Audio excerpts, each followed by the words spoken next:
नमस्कार, खबर उत्तराखंड देख रहे हैं आप और मैं हूं आपके साथ सपना दीपक मद्देशिया। बुलेटिन का आगाज करेंगे। अल्पसंख्यक आयोग के पूर्व उपाध्यक्ष और बीजेपी के वरिष्ठ नेता मजहर नईमा नवाब ने हल्द्वानी में आयोजित प्रेस कॉन्फ्रेंस में वक्फ बोर्ड संशोधन अधिनियम 2024 को ऐतिहासिक करार दिया। उन्होंने कहा कि ये अधिनियम न केवल गरीब मुस्लिम समाज के हितों की रक्षा करेगा, बल्कि वक्फ संपत्तियों पर अवैध कब्जों को हटाने और उनकी सही उपयोग को सुनिश्चित करने में भी महत्वपूर्ण भूमिका निभाएगा।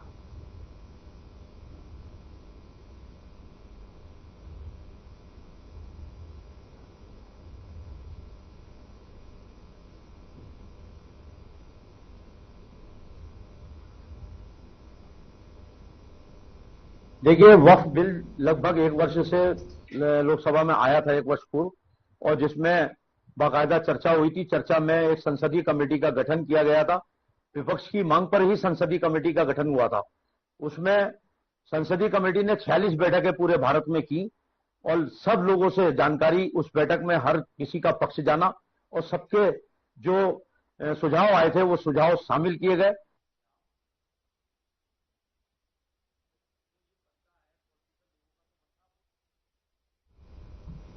और हल्द्वानी शहर की 2 सड़कों का नाम आज से बदल गया। हल्द्वानी की नवाबी रोड अटल पथ के रूम में जानी जाएगी, तो वहीं दूसरी तरफ पंचक्की में ITI तक सड़क का नाम गुरु गोलवलकर मार्ग रखा गया है।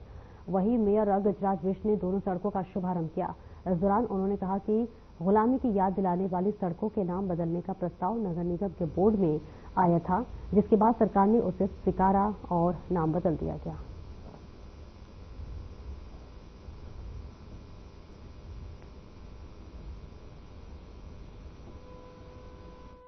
हल्द्वानी शहर में अभी 26 फरवरी को हमारी जो बोर्ड बैठक हुई, उसमें कई सड़कों के नाम बदलने का प्रस्ताव उसमें पारित हुआ है। आज माननीय मुख्यमंत्री जी के दिशा निर्देशन पर ये जो नवाबी रोड थी, जो हमें पुराने नवाबों की याद दिलाती थी, आज उसको बदलकर मैं समझता हूं कि पुष्पांजलि हमने आदरणीय अटल बिहारी वाजपेयी के चरणों में समर्पित की है, क्योंकि इस प्रदेश को बनाने का श्रेय अगर किसी एक व्यक्ति को जाता है तो वह माननीय अटल बिहारी वाजपेयी हैं। मैं समझता हूं कि आज मैं हमने एक जो उत्तराखंड प्रदेश की ओर से, हल्द्वानी शहर की ओर से पुष्पांजलि आदरणीय अटल जी के चरणों में समर्पित की है।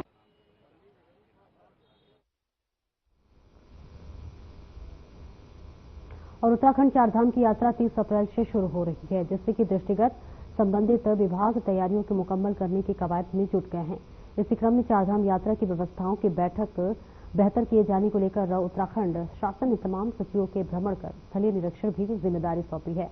दरअसल मुख्य सचिव का कार्यभार संभालने के बाद आनंद वर्धन ने मंगलवार को सचिवालय में पहली सचिव समिति की बैठक की और बैठक के दौरान मुख्य सचिव ने सभी विभागों को बजट प्रावधान के अनुरूप राजस्व बढ़ाने के निर्देश दिए हैं।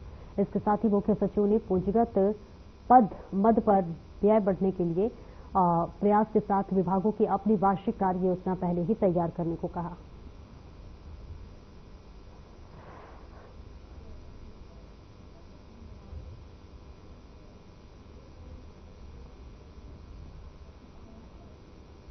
देश भर में भारत के महान योद्धा एवं वीर सपूत परम पूज्य महाराणा संग्राम, जिन्हें महाराणा सांगा के नाम से भी जाना जाता है, इन पर सांसद की तरफ से की गई अशोभनीय एवं अभद्र टिप्पणी से पूरा क्षत्रिय समाज आक्रोशित है। इसी कड़ी में जसपुर नगर से एक खबर सामने आ रही है, जहां नगर के उप जिलाधिकारी कार्यालय पहुंचे क्षत्रिय महासभा के पदाधिकारियों ने महासभा के अध्यक्ष राजकुमार चौहान के नेतृत्व में मुगलों से युद्ध कर देश की माटी पर बलिदान होने वाले देश के महान योद्धा एवं वीर सपूत महाराणा सांगा पर सांसद द्वारा की गई अशोभनीय एवं अभद्र टिप्पणी से आक्रोशित होकर सांसद पर कार्रवाई करने एवं देशद्रोही का मुकदमा दर्ज करने की मांग की और राष्ट्रपति के नाम एक ज्ञापन उप जिलाधिकारी को सौंपा है।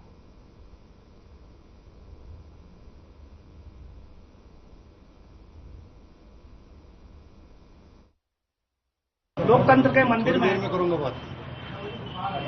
निर्वाचित जनप्रतिनिधि द्वारा हमारे पूर्वजों के विरुद्ध अपशब्द, अशोभनीय शब्द और अभद्रता सूचक शब्द पे बोले गए हैं, जिससे पूरे देश में आक्रोश है और मुख्यतः क्षत्रिय समाज इसका घोर विरोध करता है और महामहिम राष्ट्रपति महोदय से गुजारिश करता है कि वो ऐसे व्यक्ति को उचित कठोरतम दंड दें और उसके खिलाफ देशद्रोह का मुकदमा दर्ज किया जाए।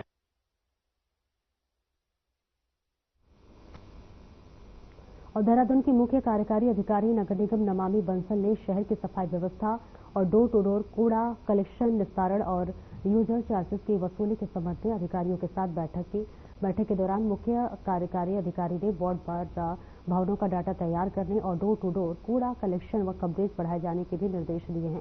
साथ ही उन्होंने कहा कि सूखे और गीले कूड़े के बारे में लोगों को नहीं पता चल पा रहा है, वही नगर निगम का प्रयास है वह लोगों को गीले और सूखे कचरे का अंतर बेहतर समझा पाए। साथ ही कंपनी के अधिकारियों को डोर टू डोर कूड़ा उठान के लिए तैनात किए गए कर्मचारियों को आवश्यक सुरक्षा उपकरण उपलब्ध कराए जाने तथा डोर टू डोर कूड़ा कलेक्शन का कवरेज बढ़ाए जाने के निर्देश दिए गए हैं।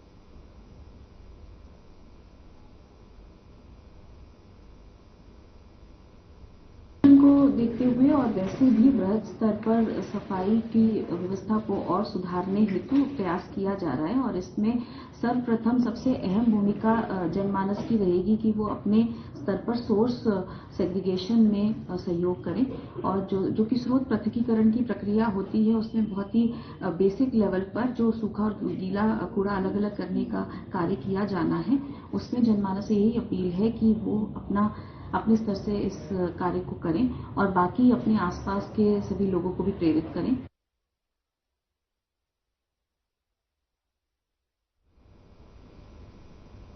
नवरात्रि के दूसरे दिन कुट्टू के आटे का सेवन करने से 350 से अधिक लोग बीमार हो गए, जिन्हें देहरादून के अलग अलग अस्पताल में भर्ती कराया गया था, जिनमें सीएम धामी, स्वास्थ्य मंत्री धन सिंह रावत, गढ़वाल कमिश्नर स्वास्थ्य सचिव भी मिले थे। वहीं सीएम धामी ने देहरादून डीएम और पुलिस कप्तान को निर्देश दिया था कि दोषियों पर कार्रवाई की जाए और इस मामले में देहरादून डीएम ने जानकारी देते हुए बताया है कि इस मामले में मुकदमा दर्ज किया गया है और आगे की कार्रवाई की जा रही है।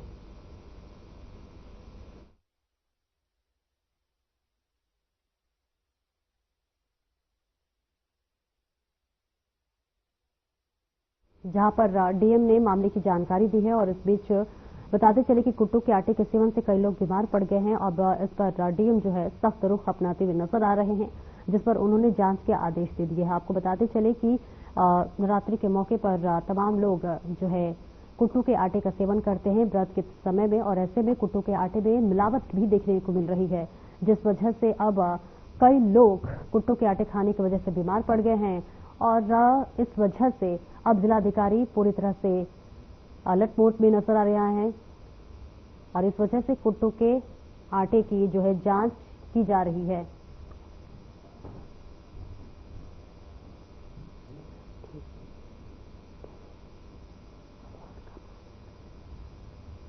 तो तस्वीरें आपको दिखा रहे हैं जहां लगातार कुट्टू के आटे को लेकर अब जिलाधिकारी सख्त निर्देश देते हुए नजर आ रहे हैं, जिसके बाद से अब जांच के भी आदेश दिए गए हैं और इसके साथ ही साथ आपको बताते हैं कि जो लोग मुख्यमंत्री पुष्कर सिंह धामी भी देखिए अस्पताल का दौरा कर चुके हैं, जहां पर जो बीमार थे जो लोग उनसे मुख्यमंत्री मिले थे और उनसे जाकर हालचाल जाना था और इसी के साथ साथ जिलाधिकारी भी अब अलर्ट मोड में नजर आ रहे हैं।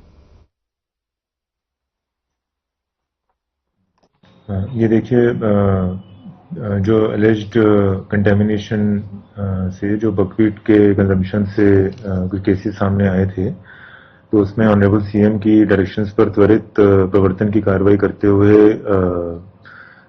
संगीन धाराओं में मुकदमे दर्ज किए गए थे और उसमें पुलिस की तरफ से एक्शन एक्सपीडिएट किया गया है। जो हमारा कंटेमिनेटेड स्टॉक था उसको सीज भी किया गया है और जो रिटेलर्स और वेयर हाउसेस थे उनको सील कर दिया गया है। सेकेंडली जहां तक हमारे ट्रीटमेंट केसेस का प्रश्न है, वहां पर अभी जो इन्फ्लक्स था, जो सर्ज था, वो कल हमारा इंक्रीजिंग ट्रेंड शो कर रहा था।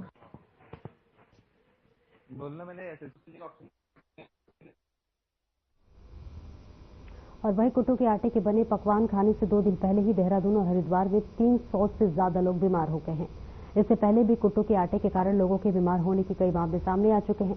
इसलिए सरकार ने अब कुछ सख्त कदम उठाए और खाद्य संरक्षण एवं औषधि प्रशासन उत्तराखंड ने साफ किया है कि अब जनरल स्टोर पर बिना लाइसेंस के कुट्टू का आटा नहीं बेचा जा सकेगा। साथ ही खाद्य संरक्षण एवं औषधि प्रशासन ने स्पष्ट किया है कि अब से सीलबंद यानी कि पैकेट वाले कुट्टों के आटे की बिक्री की जाएगी। खाद्य संरक्षक एवं औषधि प्रशासन विभाग के आयुक्त डॉक्टर राजेश कुमार ने बताया कि सरकार के दिशा निर्देशों पर राज्य में कुट्टों के आटे की बिक्री को लेकर नई गाइडलाइन जारी कर दी गई है विभाग की ओर से।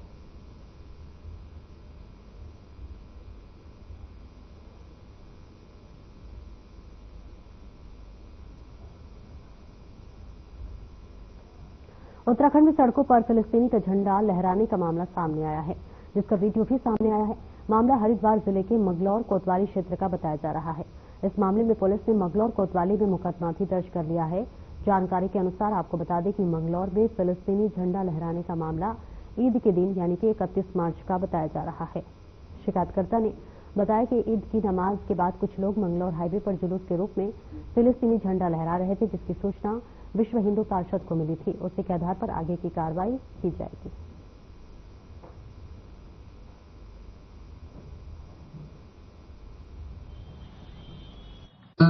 किसी माध्यम से हमारे संज्ञान में ये बात है कि कहीं नमाज अदा करने के बाद कुछ लोगों द्वारा एक कपड़ा लहराया जा रहा है।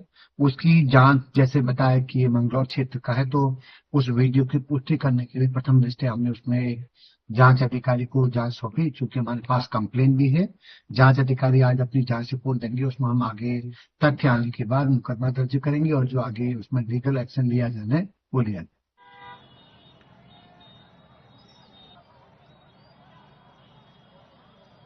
चारधाम यात्रा को लेकर सभी संबंधित विभाग तैयारी में जुटे हुए हैं और इसी क्रम में परिवहन विभाग भी चारधाम में आने वाले यात्रियों को सुविधा उपलब्ध कराए जाने को लेकर महत्वपूर्ण भूमिका निभाते हैं।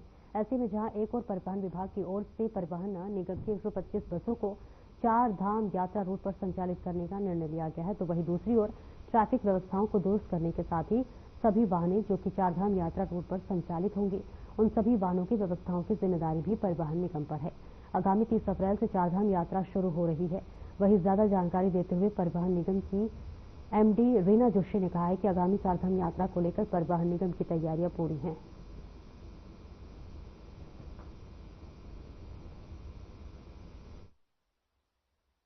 आगामी चारधाम यात्रा को देखते हुए जो उत्तराखंड परिवहन निगम की तैयारियां पूरी हैं। हम लोग हमेशा की तरह हमारी बसें इस रूट पे चलेगी और इस बार हम लोग 125 बसें इस रूट पे लगाएंगे और इसके अलावा अगर विभाग को भी या कभी ऐसी जरूरत पड़ी कि जो यात्री कहीं पे भी स्ट्रैंडेड रहते हैं तो उसमें भी हम लोग परिवहन विभाग को भी बसें उपलब्ध कराएंगे। और इसमें जो निगम की तरफ से और रूट्स और जो अतिरिक्त मैन पावर की जो जरूरत पड़ती है, जैसे कि बीच में ऋषिकेश डिपो है, हरिद्वार डिपो है या श्रीनगर डिपो है, यहाँ पे अतिरिक्त मैन पावर भी उपलब्ध कराएंगे। देवभूमि चारधाम यात्रा शुरू होने वाली है, लेकिन केदारनाथ इस क्षेत्र में एक चौंकाने वाली खबर सामने आई है। दरअसल रुद्रप्रयाग जिले में स्थित केदारनाथ धाम के कपाट खुलने से पहले घोड़े और खच्चरों में एक्वाइन इन्फ्लुएंजा वायरस मिला है, जिसको लेकर पशुपालन विभाग अलर्ट मोड पर आ गया है। साथ ही केदारनाथ धाम में घोड़े खच्चरों की जांच के लिए कैंप भी लगाए गए हैं और इसके साथ ही बाहर से आने वाले घोड़ा खच्चरों पर फिलहाल प्रतिबंध लगाया गया है, जिसमें बीमारियों का खतरा न बढ़े।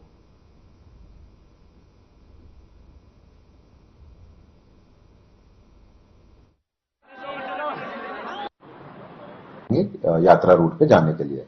उसी के साथ साथ दो बहुत महत्वपूर्ण जिले जो हमारे कोटद्वार और हरिद्वार, इन जिलों को भी हम बहुत यहाँ पे स्क्रीनिंग को वो करेंगे, प्राथमिकता देंगे, क्योंकि काफी घोड़े इस रूट से भी हमारे रुद्रप्रयाग जाते हैं। तो हमने यूपी सरकार को भी एक लेटर लिखा है कि कोई भी घोड़ा जो वहां से आएगा, जब तक वो इन्फ्लुएंजा फ्री का सर्टिफिकेट सरकारी नोटिफाइड एजेंसी से नहीं लाएगा, तब तक हम उसको यहाँ पर एंट्री नहीं देंगे।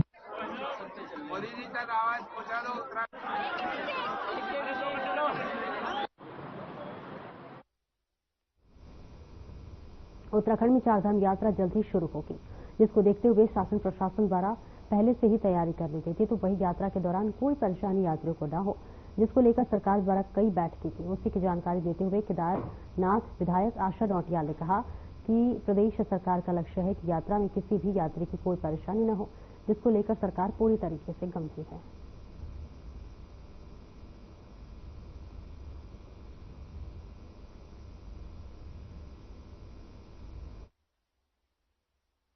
देखिए, यात्रा को लेकर हम तमाम बैठकें कर रहे हैं और सबसे खुशी की बात यह है कि हमारे माननीय मुख्यमंत्री जी ने वहां पर शीतकालीन यात्रा भी प्रारंभ की है और ग्रीष्मकालीन जो यात्रा होती है जब बाबा कैलाश की ओर जाता है तो उसके लिए भी हमने दिसंबर माह से बैठकें प्रारंभ कर दी थी और वहां बैठक में हमने स्थानीय व्यवसायों को भी जिला प्रशासन को, जनप्रतिनिधियों को शामिल किया जिससे उनके महत्वपूर्ण सुझाव आए यात्रा के लिए।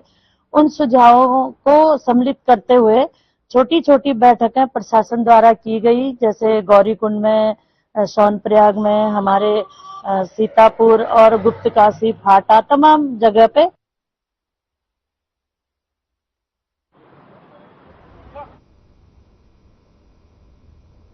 प्रदेश के किसी भी गांव में अब कम राशन सप्लाई नहीं होगा क्योंकि सभी गोदाम पर इलेक्ट्रॉनिक कांटे लगा दिए गए हैं और अब इससे तौलकर ही विक्रेताओं को राशन मिलेगा। साथ ही इसी प्रकार से प्रदेश के 2 जनपदों में नई ई-पास मशीनों से राशन वितरण की प्रक्रिया शुरू की जा रही है। मई महीने से सभी 13 जिलों में यह व्यवस्था लागू हो जाएगी। खाद्य मंत्री रेखा आर्या ने बताया कि उधम सिंह नगर एवं हरिद्वार के समस्त उचित दर पर विक्रेताओं को नवीन ई-पास मशीनों का वितरण किया जा रहा है।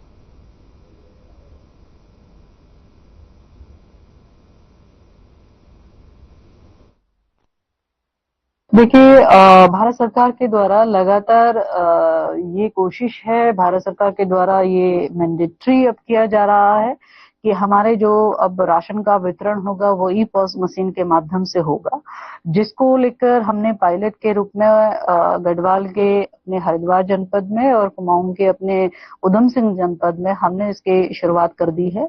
और ये जो शुरुआत की गई है, ये शुरुआत में इसका जो फीडबैक आ रहा है वो काफी अच्छा आ रहा है। इससे जो हमारे लाभार्थी हैं वे आसानी से और बिल्कुल क्वालिटी में भी और क्वांटिटी में भी बराबर राशन प्राप्त कर पा रहे हैं।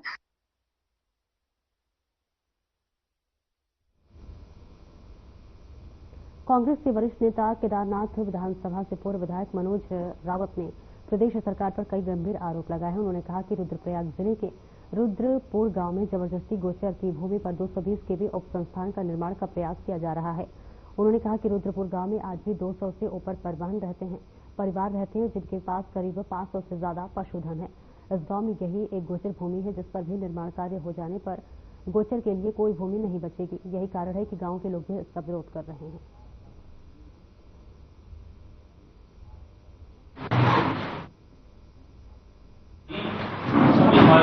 उस गोचर की भूमि को सरकारी अधिकारियों ने षड्यंत्र करके और फर्जीवाड़ा करके पिटकुल नामक सरकारी कंपनी को दे दिया है और लगभग 10 में वन भूमि हस्तांतरण हो गया है और 13 में इन्होंने लीज करी है।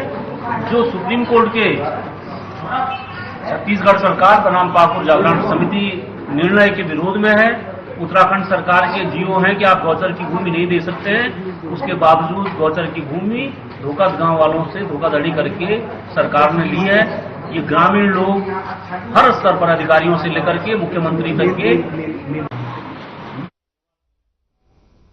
चमोली जनपद की नंदा देवी बायोस्फीयर के निदेशक पर उत्पीड़न के आरोप लगे हैं, जहां पर इसको लेकर वन विभाग कर्मचारी आंदोलन कर रहे हैं। कर्मचारियों ने 2 अप्रैल तक कार्यालय में तालाबंदी की चेतावनी स्थगित कर दी थी। कर्मचारियों की मांग है कि निदेशक को जिला मुख्यालय से हटाया जाए और दूसरी जगह स्थानांतरित किया जाए। कर्मचारियों ने कहा था कि जब तक निदेशक का तबादला नहीं हो जाता है तब तक वह कार्य का बहिष्कार करेंगे। वहीं दूसरी ओर इस संबंध में R K. Mishra, PCCF wildlife Uttarakhand ने बताया, ये मामला शासन स्तर का है। चमोली जनपद में 25 कर्मचारी इस मामले को लेकर उनके पास आए थे।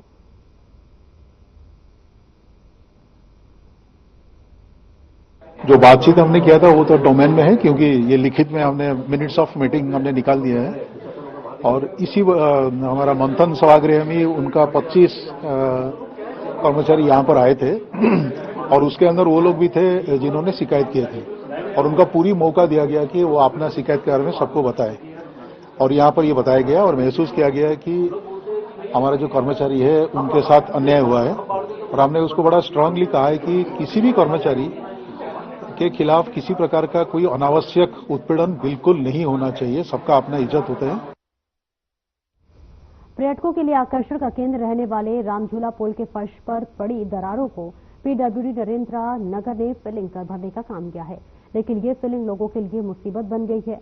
इस फिलिंग पर पैर रखते ही पोल पर चलने वाले पर्यटकों और स्थानीय लोगों की चप्पल चिपक रही है।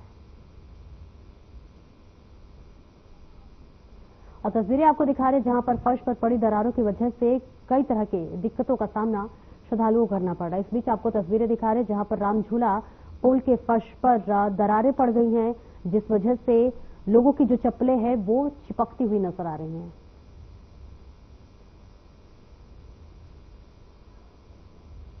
हल्द्वानी में जिला प्रशासन और शिक्षा विभाग और जीएसटी विभाग ने बुक सेलर्स की दुकानों पर ताबड़तोड़ छापेमारी की है और इस दौरान बिल न दिए जाने सहित तमाम अनियमितताएं मिली। वहीं शिक्षा विभाग ने बताया कि स्कूलों में भी 5 टीम बनकर चेकिंग की जा रही है। साथ ही ग्रामीण और शहरी क्षेत्र के बुक सेलरों के यहां 3 टीमें बनाकर अलग अलग छापेमारी की जा रही है।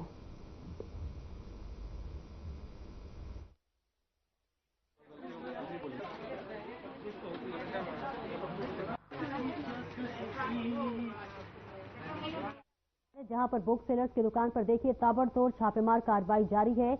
आपको बताते चले कि जो बुक सेलर्स हैं वो ऑनलाइन बिल नहीं देते हैं, इस वजह से अब जो है उन पर गाज गिरती हुई नजर आ रही है। बुक सेलर्स की दुकान पर छापेमारी की जा रही है और जो भी इसमें दोषी है उन पर कार्रवाई होती हुई नजर आ रही है। शिक्षा विभाग की ये बड़ी पहल और बड़ी कार्रवाई देखने को मिला है। बड़ा एक्शन देखा जा रहा है जहां पर कई सेलर्स बिल नहीं दे रहे थे, इस वजह से ये जानकारी मिली, जिसके बाद शिक्षा विभाग अब अलर्ट मोड में है, एक्शन मोड में नजर आ रहा है, जहां तमाम सेलर्स पर अब छापेमार कार्रवाई होती हुई नजर आ रही है। शिक्षा विभाग की ये बड़ी पहल बताई जा रही है, खासतौर से उन अभिभावकों के लिए जो कि लगातार ऊंचे दामों पर मिलने वाली किताबों और इस वजह से परेशान थे, जिसके बाद अब सेलर्स पर गाज गिरती हुई नजर आ रही है।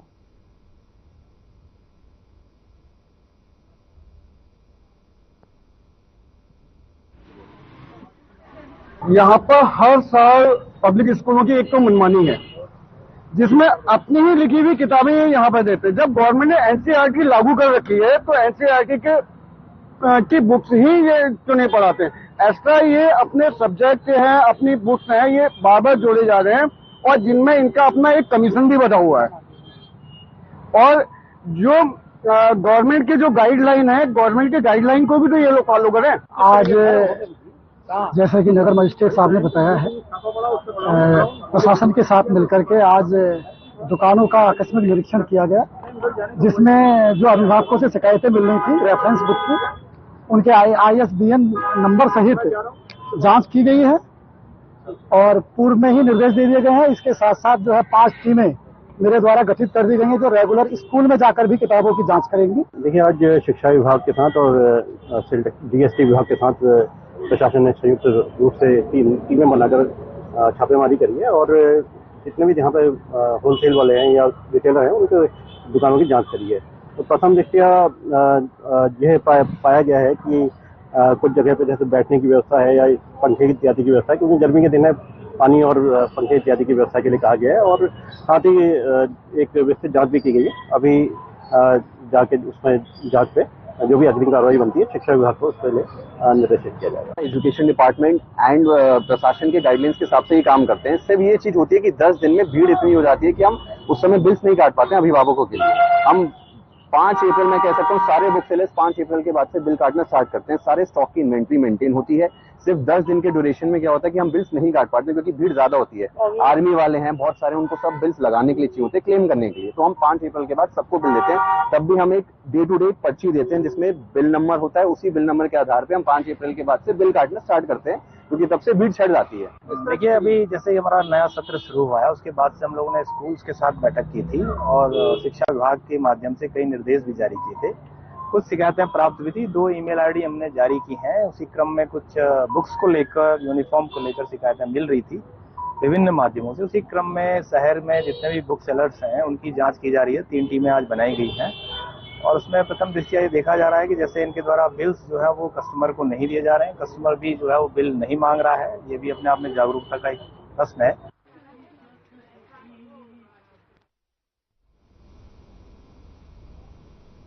फिलहाल इस बुलेटिन में इतना ही। दीजिए इजाजत। नमस्कार।